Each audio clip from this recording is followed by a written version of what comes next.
서울에서 가장 호화로운 백화점에서 VVIP 고객들만을 위한 패션쇼가 열리고 있었다. 행사의 주최자는 이 백화점의 소유주이자 대한민국 최고의 생명공학 기업 넥서스진의 젊은 CEO 강태민이었다. 그는 언제나처럼 얼음처럼 차갑고 감정 없는 표정으로 사람들 사이를 오가고 있었다. 유나리는 이 화려한 쇼에 선 수많은 시간제 모델 중 한 명일 뿐이었다. 그녀는 조용하고 눈에 띄지 않는 아름다움을 가지고 있었지만 그저 자신의 일을 묵묵히 해내며 이 혼란스러운 백스테이지를 빠져나갈 생각뿐이었다. 쇼가 끝나고 백스테이지는 옷을 갈아입으려는 모델들과 스태프들로 아수라장이 되었다. 하리는 조용한 곳을 찾다가 문 하나를 착각하고 말았다. 그녀는 VIP 라운지라고 적힌 문을 개인 탈의실인 줄 알고 열어버렸다. 그 방은 조용하고 호화로웠으며 단 한 사람을 제외하고는 텅 비어 있었다. 강태민이었다. 그는 잠시 파티의 소음을 피해 창밖을 보며 서 있었다. 그녀가 들어서는 소리에 그가 돌아보았다. 두 사람은 정면으로 마주쳤다. 그는 이 무단 침입에 짜증이 났고 그녀는 자신의 실수에 경악했다. 죄송합니다. 제가 방을 잘못 찾았습니다. 그녀는 깊이 고개를 숙이고는 즉시 돌아서서 나가려 했다. 바로 그 순간이었다. 그녀가 몸을 돌리자 드레스의 어깨끈 하나가 살짝 미끄러져 내렸고 그녀의 어깨 뒤쪽 피부가 드러났다. 그리고 그 피부 위에는 이상한 표식이 있었다. 평범한 흉터나 문신이 아니었다. 그것은 마치 불로 지진 낙인처럼 사자와 염소 그리고 뱀이 뒤섞인 기이한 키메라 문양이었다. 강태민은 그 표식을 보았다. 그의 전설적인 얼음 같은 평정심이 순식간에 산산조각이 났다. 그의 눈은 불신과 충격으로 커졌다. 그가 손에 들고 있던 물잔이 바닥으로 떨어지며 요란한 소리와 함께 깨졌다. 그는 저 표식을 알고 있었다. 그것은 몇 년 전 그의 아버지가 비밀리에 진행했던 그리고 모든 피험자들이 죽고 완벽하게 사라졌어야만 했던 괴물 같은 프로젝트 키메라에 피험자들에게 찍혔던 바로 그 낙인이었다. 깨지는 소리에 놀란 할인이 그를 돌아보았다. 그녀는 더 이상 차갑고 평온하지 않은 자신이 이해할 수 없는 강렬한 감정으로 가득 찬 그의 얼굴을 보았다. 그는 공포와 경악, 그리고 무언가 절박한 희망이 뒤섞인 눈으로 그녀의 어깨를 쳐다보고 있었다. 그는 그녀를 향해 한 걸음 다가섰다. 그의 목소리는 쉰 속삭임이었다. 너, 그 흉터, 대체 누구야 너? 모든 것이 바뀌었다. 그의 회사의 어두운 과거에서 온 유령을 찾기 위한 길고 비밀스러운 수색은 갑자기 끝이 났다. 그녀의 기억상실 속에 조용한 삶은 이제 곧 산산조각이 날 터였다. 두 낯선 사람은 아직 그들 자신조차 완전히 이해하지 못하는 끔찍한 비밀에 의해 돌이킬 수 없이 엮여버렸다. 강태민의 충격적인 반응에 유나리는 공포에 질려 있었다. 그녀는 본능적으로 드레스의 어깨끈을 끌어올려 자신의 흉터를 가리고 그 방에서 도망치려 했다. 하지만 강태민은 그녀를 다시 한번 놓칠 수 없었다. 그는 자신의 평정심을 간신히 되찾고 그녀의 앞을 막아섰다. 위협적이지 않게 하지만 단호하게. 죄송하오. 잠시 내가 알던 사람과 너무 닮아서 그랬소. 그는 그럴듯한 변명을 둘러댔다. 그는 그녀를 자신의 곁에 두고 그녀가 누구인지 그리고 무엇을 기억하는지 알아내야만 했다. 그는 즉석에서 계획을 만들어냈다. 그는 그녀가 시간제 모델이라는 것을 떠올리고 제안을 했다. 유나린 씨, 맞소 당신의 프로필을 봤는데 우리 회사에서 새로 론칭하는 뷰티 브랜드의 이미지와 아주 잘 맞는 것 같군. 그는 넥서스진의 새로운 화장품 라인의 전속 모델 계약을 그녀에게 제안했다. 그녀 같은 무명의 시간제 모델에게는 인생을 바꿀 수 있을 정도의 파격적인 금액과 조건이었다. 이 갑작스러운 제안은 너무나 이례적이었지만 CEO 본인에게서 직접 나온 것이기에 거부할 수 없는 기회이기도 했다. 하리는 완전히 어리둥절했다. 그의 이상한 행동은 의심스러웠지만 그녀의 가난한 현실 앞에서 이 거액의 계약은 너무나 유혹적이었다. 잠시의 망설임 끝에 그녀는 마지못해 그 제안을 수락했다. 그녀는 순식간에 넥서스진의 세계로 빨려 들어갔다. 그녀는 피팅과 미팅을 하고 회사의 본사 건물에서 일하기 시작했다. 강태민은 새로운 캠페인을 직접 챙긴다는 명목해 그녀를 가까이에서 주시했다. 그는 교묘하게 그녀의 과거에 대해 어린 시절과 부모님, 그리고 그 흉터에 대해 물었다. 하지만 그녀는 자신이 자란 고아원 이전의 기억은 전혀 없으며 그 흉터는 기억나지 않는 어린 시절의 사고로 인한 것이라고만 대답할 뿐이었다. 한편 그 시각 부회장 한상철의 사무실. 그는 성공적으로 끝난 패션쇼의 언론 보도 사진들을 검토하고 있었다. 그러다 그의 시선이 회장이 직접 파격적인 조건으로 계약했다는 무명의 신인 모델 유나린의 사진에 멈췄다. 그는 등골이 오싹해지는 기시감을 느꼈다. 소녀의 얼굴, 특히 그 눈빛이 오래전 자신이 파묻어버렸던 키메라 프로젝트의 피험자들과 섬뜩할 정도로 닮아 있었다. 그는 처음에는 우연일 것이라 생각했다. 모든 피험자들은 그날의 사고로 모두 죽었으니까. 하지만 그는 편집증적이고 꼼꼼한 남자였다. 그는 그 찝찝한 느낌을 그냥 넘길 수 없었다. 그는 자신의 오른팔에게 이 신인 모델의 배경을 비공식적으로 그리고 아주 철저하게 조사하라고 명령했다. 새로운 모델 유나린. 그 아이의 모든 것을 알아봐. 태어난 곳부터 부모 과거까지 사소한 것 하나도 빼놓지 말고. 하리는 넥서스진의 첫 번째 공식 화보 촬영장에서 자신의 인생이 더 좋은 쪽으로 바뀌고 있다는 꿈같은 기분에 젖어 있었다. 그녀는 여전히 자신의 수수께끼 같은 새로운 보스가 불안했지만 미래에 대한 희망에 부풀어 있었다. 같은 시각 한상철의 부하가 그에게 첫 번째 보고를 했다. 부회장님 유나린이라는 아이. 공식적으로는 고아입니다. 그런데 이상한 점은 10살 이전의 기록이 아예 존재하지 않습니다. 한상철의 피가 차갑게 식었다. 과거가 없는 유령. 그의 의심은 이제 끔찍한 확신으로 변해가고 있었다. 그는 더 많은 것을 알아내야만 했다. 두 개의 대립하는 힘이 기억을 잃은 할인을 중심으로 이제 보이지 않는 충돌 코스를 향해 달려가기 시작했다. 넥서스진의 새로운 모델로서의 유나린의 삶은 꿈과 같으면서도 어딘가 비현실적이었다. 그녀는 화보를 찍고 마케팅 회의에 참석했으며 홍보를 위해 회사의 연구소를 둘러보기도 했다. 하지만 넥서스진의 그 최첨단 환경 무균의 실험실, 복잡한 과학 도표, 그리고 특정한 심볼들은 그녀의 잠재의식 깊은 곳에 묻혀있던 기억들을 자극하는 강력한 반가쇠가 되고 있었다. 그녀의 숨겨진 능력들이 서서히 수면 위로 떠오르기 시작했다. 마케팅 회의 중 그녀는 복잡한 시장 분석 데이터 차트를 무심코 쳐다보다가 마케팅팀 전체가 놓쳤던 아주 미세하고 변칙적인 패턴을 지적했다. 저 패턴 좀 이상하지 않아요. 다른 데이터들이랑 흐름이 달라요. 모두가 그녀의 날카롭고 직관적인 분석에 경악했다. 회의에 참석했던 강태민은 이 모든 것을 조용히 기록했다. 또 한 번은 연구실에서 한 연구원이 실수로 유전 샘플이 담긴 비싼 바이알이 든 트레이를 떨어뜨렸다.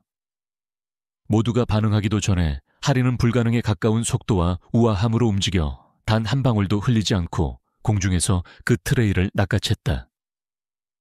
그 움직임은 평범한 사람의 것이라고는 믿을 수 없을 정도로 효율적이었다. 그녀 자신조차 자신의 반사신경에 놀랐다. 이런 사건들이 일어날 때마다 그녀의 머릿속에는 고통스럽고 파편화된 기억의 조각들이 스쳐 지나갔다. 패턴을 지적한 후에는 어두운 방 안의 스크린에서 복잡한 퍼즐을 풀고 있던 어린 시절, 자신의 모습이 떠올라 극심한 두통에 시달렸다. 트레이를 잡은 후에는 하얀 방 안에서 고된 신체 훈련을 받던 장면이 섬광처럼 스쳐 지나갔다. 강태민은 이 모든 것을 강렬한 흥미를 가지고 지켜보았다. 그는 키메라 프로젝트, 인간의 인지 및 신체 능력을 강화시키려던 에 대한 소문이 사실일지도 모른다고 생각하기 시작했다. 그녀가 바로 그 살아있는 증거였다. 그는 그녀의 정신상태에 위험할 수 있기에 억지로 그녀를 다그칠 수 없다는 것을 알았다. 그는 조심스럽게 그녀의 기억 회복을 돕기로 결심했다. 그는 우연히 키메라 프로젝트의 로고가 담긴 서류를 테이블 위에 놓아두거나 오래전 초기 연구실로 쓰였던 건물의 한 구역으로 그녀를 데려가기도 했다. 그는 더 이상 사장이 아닌 기억상실증 환자를 돕는 사람처럼 그녀에게 조심스럽게 물었다. 하린 씨, 혹시 이런 종류의 훈련을 받아본 기억은 없습니까? 마침내 더 결정적인 돌파구가 찾아왔다.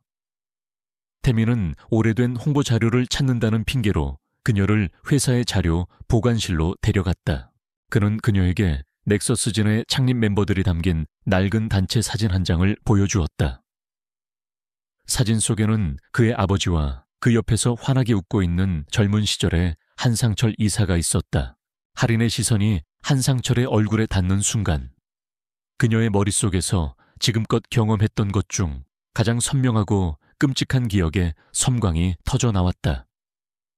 웃고 있지 않은 차갑고 위협적인 그의 얼굴이 무균의 공포스러운 방 안에서 자신을 내려다보고 있었다.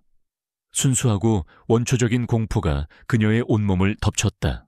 그녀는 숨을 헐떡이며 창백해진 얼굴로 뒤로 비틀거렸다. 저 사람... 그녀는 말을 잇지 못했다. 태민이 그녀를 붙잡았다. 그는 이제 알게 되었다. 자신의 아버지를 죽음으로 몰고 갔을지도 모를 파트너 자신의 회사를 빼앗으려 하는 한상철 이사가 그녀의 트라우마와 키메라 프로젝트의 어두운 비밀에 직접적으로 연결되어 있다는 것을 적은 이제 명확한 얼굴을 가지게 되었다. 그들의 조사는 이제 더 이상 과거에 대한 것이 아니었다. 사진 속에 저 남자가 가하는 현재의 명백한 위험에 대한 것이 되었다. 한상철 이사는 그의 조사팀으로부터 최종 보고를 받았다. 보고서는 충격적이었다. 유나리는 유령 신분이었다. 하지만 그들은 그녀가 사용한 커피컵에서 몰래 채취한 DNA가 폐기된 키메라 프로젝트의 피험체 할번의 DNA 프로필과 부분적으로 일치한다는 사실을 알아냈다. 보고서에는 피험체 7번이 15년 전 격리 실패, 사고 당시 사망한 것으로 추정되지만 시신은 발견되지 않았다고 적혀 있었다. 한상철의 피가 차갑게 식었다. 그의 최악의 악몽이 현실이 된 것이다. 유일하게 살아남은 변수, 가장 뛰어났지만 가장 반항적이었던 피험체가 살아있었던 것이다. 그리고 지금 그의 숙적인 강태민의 바로 곁에 있었다. 그는 그녀의 기억이 완전히 돌아오기 전에 그녀를 반드시 제거해야만 한다고 깨달았다. 그는 더 이상 지체할 수 없었다. 그는 사고를 계획했다. 흔적을 남기지 않는 깨끗한 사고. 무대는 넥서스진 본사의 최첨단 자동화 주차장이었다. 늦은 화보 촬영을 마친 하린은 자신의 차로 향하고 있었다. 한상철의 계획은 건물 보안팀에 있는 자신의 끈앞풀을 이용해 주차 시스템을 원격으로 해킹하는 것이었다. 그는 하린의 차 바로 위에 있는 자동차 리프트의 브레이크를 실수로 풀어 위의 차가 그녀의 차 위로 떨어지게 만들 계획이었다. 비극적인 기계 결함 사고. 완벽한 위장이었다. 하린은 텅 빈 주차장으로 걸어 들어갔다. 그녀는 이유를 알 수 없는 불안감을 느꼈다. 너무나 조용했다. 그녀가 자신의 차에 가까워지는 순간 그녀의 잠재된 능력이 폭발했다. 그녀의 귀에 머리 위 리프트에서 들려오는 아주 희미한 고주파음 과부하가 걸린 모터와 고장 나기 직전의 전자브레이크가 내는 소리, 이 들렸다. 그녀의 초인적인 반사신경이 온몸의 근육을 긴장시켰다. 같은 시각 자신의 집무실에서 보안 카메라로 그녀를 지켜보던 보호 본능에서 비롯된 행동이었다. 강태민은 그녀 머리 위의 리프트가 미세하게 흔들리는 것을 보았다. 그리고 관제실의 보안팀장이 의도적으로 다른 곳을 보는 것도 목격했다. 그는 이것이 함정임을 깨달았다. 할인 SCP의 위를 봐. 그가 보안 인터컴으로 소리치는 것과 동시에 할인의 본능이 그녀의 몸을 옆으로 내던졌다. 바로 그 순간 거대한 차가 그녀가 서 있던 자리를 덮치며 그녀의 차를 굉음과 함께 뭉개버렸다. 죽음의 문턱을 스쳐 지나간 충격은 그녀의 기억에 더 큰 균열을 만들었다. 이번에는 단지 느낌이 아니었다. 선명한 이미지였다. 어린 시절의 그녀가 한 연구실에 갇혀 있었다. 폭발음 울려 퍼지는 경보, 그리고 그 혼돈 속에서 자신을 차갑고 무자비한 눈으로 내려다보던 젊은 시절의 한상철의 얼굴. 그녀는 마침내 그의 얼굴을 기억해냈다. 태민이 그녀에게 달려왔다. 그녀는 육체적으로는 무사했지만 충격에 떨고 있었다. 그녀는 공포와 새로운 알무로 가득 찬 눈으로 그를 바라보았다. 한상철, 그 사람이었어요. 그곳에 그 사람이 있었어요. 보안팀이 가식적인 충격을 연기하며 현장에 도착했다. 하지만 태민은 보안팀장을 얼음 같은 눈으로 똑바로 쳐다보았다. 그는 누가 이 일을 꾸몄는지 알고 있었다. 이 시간부로 이 구역을 폐쇄하고 당신을 직위 해제하겠소. 내 변호사가 곧 올 거요. 그날 밤 태민의 안전한 집무실. 모든 것이 바뀌었다. 한상철에게 이것은 이제 공개적인 전쟁의 시작이었다. 그는 그녀가 기억을 되찾기 시작했다는 것을 알게 되었다. 태민에게 이것은 한상철이 자신의 비밀을 지키기 위해 살인도 마다하지 않을 것이라는 확증이었고, 할인이 그 비밀을 풀 열쇠라는 확신이었다. 그리고 할인에게 적은 이제 얼굴을 가지게 되었다. 그녀의 기억 상실증의 장막이 걷히기 시작했고, 그 자리에는 그녀 과거의 끔찍한 진실이 들어서고 있었다. 그들은 이제 더 이상 묻혀버린 프로젝트를 조사하는 것이 아니었다. 그들은 자신들을 적극적으로 죽이려 하는 강력한 살인마와 싸우고 있었다. 주차장에서의 공격 이후 강태민과 윤할인의 관계는 새로운 국면을 맞았다. 더 이상 수비적인 자세로는 살아남을 수 없다는 것을 깨달은 두 사람은 공격으로 전환하기로 결심했다. 그들의 목표는 명확했다. 한상철이 그들을 완전히 제거하기 전에 키메라 프로젝트의 실체와 그의 범죄를 입증할 물리적인 증거를 찾아내는 것.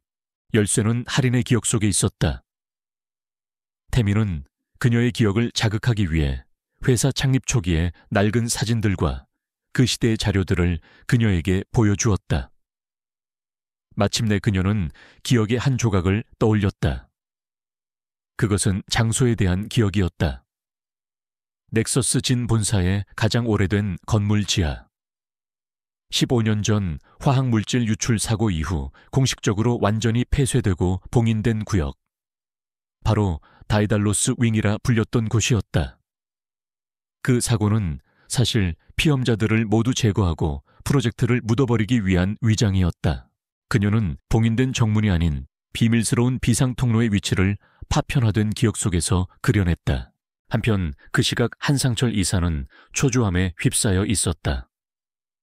할인을 죽이려던 시도는 실패로 돌아갔고, 그는 그녀의 기억이 언제 완전히 돌아올지 모른다는 공포에 시달렸다. 그는 더 이상 기다릴 수 없었다. 그는 모든 증거를 영원히 파괴하기로 결심했다. 다이달로스 윙의 낡은 실험실은 그가 설치해둔 마지막 안전장치, 즉 시한폭탄이었다. 그곳에는 원격으로 작동되는 완전 제독 프로토콜이 설치되어 있었다. 일단 작동되면 지하시설 전체에 초고온의 소각용 화학물질이 분사되고 모든 것이 한 줌의 재로 변한 후 영원히 밀폐되는 시스템. 그는 두 사람이 그곳으로 가도록 유인한 후 이 시스템을 작동시켜 그들과 함께 모든 비밀을 묻어버릴 계획이었다. 할인과 태민은 공식적인 경로로는 그곳에 접근할 수 없다는 것을 알았다. 그들은 밤을 틈타 비밀리에 잠입해야만 했다. 그들은 할인의 기억 속 지도와 태민이 파악한 건물의 현재 보안 시스템을 바탕으로 위험천만한 침투 계획을 세웠다. 마지막 결전의 밤, 두 사람은 잊혀진 다이달로스 윙그로 향하는 숨겨진 서비스 통로의 문 앞에 섰다. 준비됐소, 하린 씨. 태민이 비장한 목소리로 물었다. 하린은 어두운 문을 바라보았다. 그녀의 눈에는 과거에 대한 두려움과 미래를 향한 결의가 뒤섞여 있었다.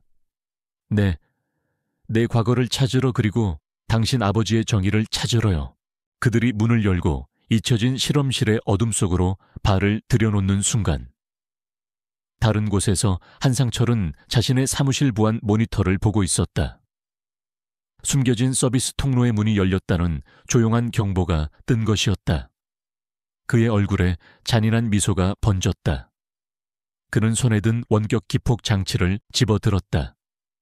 드디어 왔구나, 내 쥐새끼들. 그는 제독 프로토콜의 활성화 버튼을 누를 준비를 하고 있었다. 주인공들은 이제 막 마지막 덫의 한가운데로 걸어 들어간 것이다. 다음 장에서 펼쳐질 시간과의 사투를 위한 무대가 마련되었다. 다이달로스 윙의 내부는 15년의 시간이 멈춘 거대한 무덤과도 같았다. 어둡고 먼지 쌓인 복도를 지날 때마다 윤아린의 머릿속에서는 고통스러운 기억들이 되살아났다. 다른 아이들의 얼굴 연구원들의 차가운 눈빛. 그녀는 본능적으로 모든 비밀이 잠들어 있을 중앙 데이터 아카이브실로 향했다. 그들이 그곳에 거의 다다랐을 때 한상철 이사는 자신의 사무실에서 제독 프로토콜의 활성화 버튼을 눌렀다. 지하 실험실 전체에 붉은색 비상등이 깜빡이기 시작했다. 감정 없는 기계음이 그들의 사용 선고를 알렸다. 오염물질 제거 프로토콜 작동. 20분 후에 전 구역이 소각됩니다. 연구실의 모니터에 카운트다운 타이머가 나타났다. 시간과의 싸움이 시작된 것이다. 하지만 한상철은 타이머에만 의존하지 않았다. 그는 자신의 정예 경호팀을 미리 보내 그들이 탈출하지 못하도록 막고 있었다. 데이터 아카이브실에 거의 다다랐을 때 그들은 매복 공격을 받았다. 어둡고 비좁은 복도에서 치열하고 전술적인 전투가 벌어졌다. 강태민은 훈련된 전투원은 아니었지만 할인을 지키기 위해 자신의 모든 용기와 지혜를 동원해 싸웠다.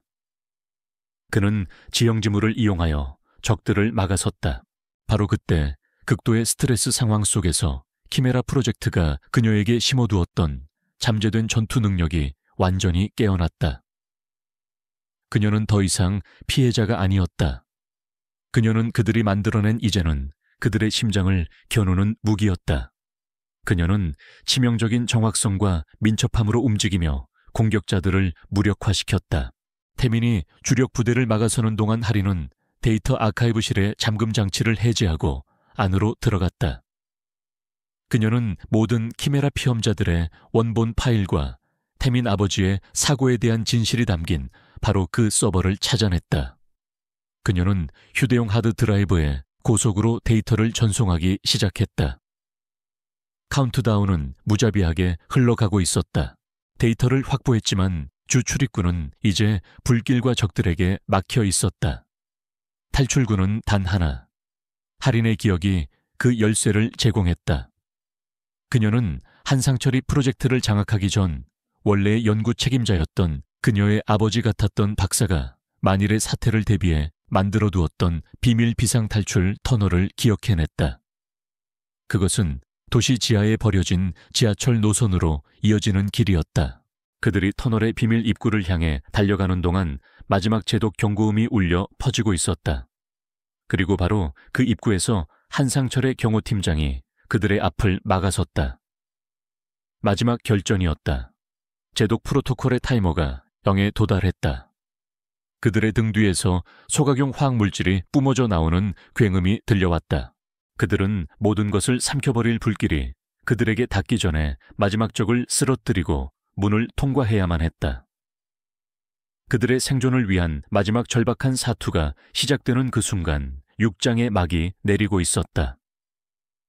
마지막 사투 끝에 강태민과 윤아린은 마침내 비밀 터널 안으로 몸을 던지는데 성공했다. 그들의 등 뒤에서 소각용 화학물질이 복도 전체를 집어삼키며 끔찍한 불길의 벽을 만들었다. 그들은 모든 증거가 담긴 하드 드라이브를 손에 쥔 채 탈출에 성공한 것이다. 오래된 지하철 터널을 빠져나온 태민은 즉시 자신의 아버지가 남긴 신뢰할 수 있는 고위급 검색에 연락했다. 그가 넘긴 하드 드라이브의 증거는 절대적이었다. 키메라 프로젝트의 원본 파일 고아들을 대상으로 한 불법적인 인체 실험의 증거, 그리고 태민의 아버지를 살해한 한상철의 범죄를 입증하는 모든 기록, 스캔들은 대한민국을 뒤흔들었다. 존경받던 생명공학 업계의 거물 한상철 이사는 체포되었다. 그의 위선적인 가면이 벗겨지고 그 아래에 숨겨져 있던 괴물의 모습이 세상에 드러났다. 몇 달 후 모든 재판은 끝이 났다. 한상철은 종신형을 선고받았다. 넥서스지는 거대한 스캔들 속에서 태민의 지휘 아래 고통스럽지만 반드시 필요했던 윤리적인 기업으로의 재건 과정을 겪고 있었다. 하리는 되찾은 기억의 상처를 치유하기 위해 심리치료를 받고 있었다. 그녀는 더 이상 겁에 질린 기억을 잃은 소녀가 아니었다. 그녀는 자신의 정체성과 능력을 온전히 통제하는 강인한 생존자였다. 그녀는 정부기관의 요원이 되는 길을 거절했다. 그녀는 더 이상 무기가 되기를 원치 않았다. 그녀는 자신의 경험을 좋은 일을 위해 쓰기로 결심했다. 이야기의 마지막 장면. 태민은 자신의 사제와 회사의 자원을 이용하여 키메라 피해자 재단을 설립했다. 비윤리적인 실험의 또 다른 생존자들을 찾아내고 그들을 돕기 위한 비영리 재단이었다. 그는 하린에게 재단의 이사장직을 제안했다. 그것은 일자리가 아닌 공동의 사명이자 그들의 어두운 과거를 희망의 불빛으로 바꾸기 위한 약속이었다. 그녀는 그 제안을 수락했다. 두 사람은 재단의 밝은 사무실에 나란히 서 있었다. 그들의 관계는 이제 치유와 신뢰 그리고 존중으로 이루어진 깊은 유대감으로 발전해 있었다. 태민이 말했다. 이제 모든 게 끝났소. 하리는 더 이상 두렵지 않은 눈으로 창밖의 도시를 바라보며 대답했다. 아니요, 이제 모든 게 시작이에요. 잘못된 탈의실에 들어갔던 소녀는 자신의 진짜 정체성과 삶의 목적을 찾았다. 과거의 유령을 보았던 CEO는 정의와 함께 인생의 파트너를 찾았다. 그들은 고통의 유산을 치유의 사명으로 바꾸어 놓았다.